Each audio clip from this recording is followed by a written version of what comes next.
Por que as potências industriais europeias e dos Estados Unidos cresceram tanto e são tão ricas, e países da África e da Ásia são relativamente pobres? Como o Japão foi de um país isolado do mundo para uma potência mundial? Isso tudo ocorreu por causa do imperialismo, que é o assunto que iremos falar hoje. Primeiro, a definição de imperialismo, que consiste numa política de expansão e domínio territorial, cultural e econômico de uma nação sobre outra. Nessa perspectiva, estados poderosos procuram ampliar e manter seu controle ou influência sobre povos ou nações mais fracas. Ou seja, é uma nova forma de colonizar e de dominação de áreas, por isso também é chamado de neocolonialismo. O imperialismo dos Estados Unidos. No século XIX, os Estados Unidos, após a independência das ex-13 colônias inglesas, começaram a expandir seu território por meio de guerras de conquista como no México, compras de territórios através de negociações como no Alasca e migrações estimuladas pelo governo estadunidense. Durante esse processo, os Estados Unidos usavam o chamado Destino Manifesto para justificar o seu expansionismo imperialista, pois este era uma convicção religiosa e uma ideologia de que os Estados Unidos estariam destinados a se tornarem um grande povo e uma grande nação.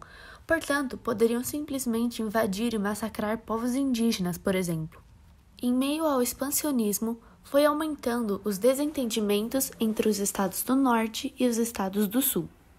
Isso resultou numa guerra civil, conhecida como a Guerra de Sucessão. Ela durou de 1861 a 1865. Após a guerra, o governo estadunidense adotou diversas medidas de expansão e dominação sobre outras áreas, entre elas a Emenda Platt, na qual a Constituição cubana possuía legislações favoráveis ao imperialismo estadunidense, para que os Estados Unidos pudessem intervir militarmente e politicamente na ilha de Cuba. Alguns anos depois, em 1901, entra no poder Theodore Roosevelt, um dos maiores imperialistas dos Estados Unidos. Ele colocou em prática a política do Big Stick, que tinha como referência a intervenção militar norte-americana na política externa, principalmente na América Latina. O presidente criaria também o Corolário Roosevelt, que era uma outra forma de abranger e controlar a América Latina. Este corolário apoiava a doutrina Monroe, marcada pela frase "América para os americanos", que consistia em tirar a América, os Estados Unidos, da mão dos europeus, e estendê-la sob um ponto de vista que favorecesse completamente os Estados Unidos. Um dos marcos do imperialismo estadunidense na América Latina, existente até os dias de hoje, foi a construção do Canal do Panamá. Após a independência do Panamá, foi assinado um acordo que permitia aos Estados Unidos construírem e administrarem um canal que ligasse os oceanos Atlântico e Pacífico. O imperialismo da Europa, na África e na Ásia. Agora, o neocolonialismo da Europa foi ainda maior. No contexto da Segunda Revolução Industrial, marcada pela presença da industrialização e progresso técnico-científico, vai surgindo uma nova fase do capitalismo, o capitalismo financeiro monopolista. Nele, aparecem as primeiras multinacionais, e havia uma crescente competitividade entre empresas e nações. Assim, as potências industriais europeias sentem a necessidade de ampliar seus mercados, consumidores, para absorver a constante produção de mercadorias e a busca por obtenção de matéria-prima e mão de obra. E qual a solução para isso? A solução é explorar as áreas coloniais, principalmente a Ásia e a África. As nações da Europa, assim como os Estados Unidos, também tinham uma justificativa para o seu expansionismo imperialista. O pretexto para a dominação europeia na Ásia e na África era a ideia etnocêntrica de missão civilizadora, na qual o homem branco deveria levar a ciência, conhecimento e civilização para os selvagens, aqueles incivilizados. Nesse eurocentrismo era combinado com o darwinismo social, disfarçado de racismo, que se baseava numa hierarquia de raças humanas, em que os brancos seriam sempre superiores e por isso poderiam controlar os povos asiáticos e africanos, que segundo esse discurso eram raças inferiores. Além disso, a Europa considerava-se numa vanguarda do processo humano.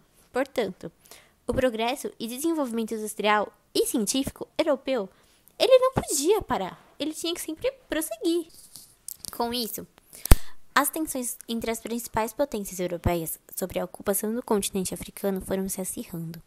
Então realizaram a chamada Conferência de Berlim, de 1884 a 1885, visando dividir amigavelmente a África entre esses países, demarcando fronteiras para decidir quais pedaços do continente teria por direito cada potência europeia. Conhecida também como a Partilha da África, esse evento oficializou o neocolonialismo. Também a repartição do continente africano desconsiderava as divisões políticas, étnicas e culturais já existentes, contribuindo para um certo apagamento da cultura de povos africanos e para conflitos e guerras civis.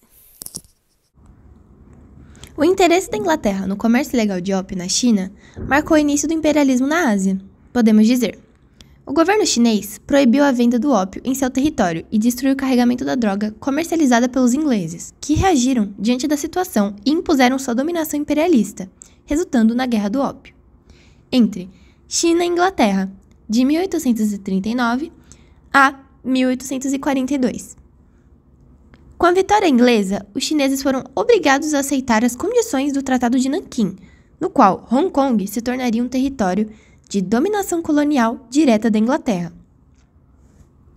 Tanto na África como na Ásia, a dominação imperialista da Europa foi obtida por meio de conquistas militares, com o apoio das elites locais. Sendo assim, as populações locais não tinham um aparelho bélico para revidar e resistir, com tamanha força, o poderio militar das potências europeias. Mas isso não significa que os povos asiáticos e africanos simplesmente aceitaram a invasão e exploração europeia. Houve sim diversos movimentos e conflitos de resistência ao imperialismo. Em 1857, na Índia, ocorreu a Revolta dos Cipaios, na qual os cipaios, nome designado para os soldados indianos recrutados pelo exército inglês, rebelaram-se a domínio britânico, pois suas condições de trabalho eram péssimas comparada aos soldados ingleses. Além disso, o armamento dado pelos ingleses para os cipaios continha um óleo de origem bovina, que para o hinduísmo, religião da maioria da população indiana, a carne bovina é sagrada. Isso demonstra o desrespeito dos países europeus imperialistas pelos costumes e religiões dos povos da África e Ásia. Porém, o governo inglês reprimiu fortemente a rebelião, resultando em milhares de mortos. Na China, o fortalecimento do sentimento nacionalista e imperialista resultou em uma segunda revolta no país, a Revolta dos Boxers, que durou de 1899 até 1902. Lutadores chineses organizaram uma série de violências contra estabelecimentos comerciais e diplomáticos estrangeiros. Mas como os indianos, eles foram fortemente reprimidos pelos ingleses e outras potências. Diferentemente dessas revoltas na Ásia, a chamada Guerra dos Boeres ocorreu entre os colonizadores. Holanda e Inglaterra disputavam a ocupação de territórios sul-africanos. Após inúmeros combates, a Inglaterra impôs seus interesses sobre o sul da África. Com o entendimento das rebeliões nas áreas imperiais, podemos notar um grande domínio inglês sobre a África e sobre a Ásia, adquirindo um dos principais papéis no imperialismo. O Japão vivenciou um amplo movimento de renovação política e de modernização econômica, de forte caráter nacionalista, chamado de Era Meiji. O período foi marcado pela centralização política, com um pacto entre as elites visando combater a crescente influência estrangeira no país e pela industrialização por meio dos zaibatsus, que são conglomerados de caráter industrial e financeiro controlados por famílias que se tornaram os principais condutores da industrialização. Com a modernização japonesa, o país se tornou uma agressiva potência imperialista que queria expandir o seu mercado interno. A vitória do Japão na guerra contra a China e a Rússia deu início à formação de um império asiático, que no início do século incluía a Coreia, Taiwan e territórios da Manchúria.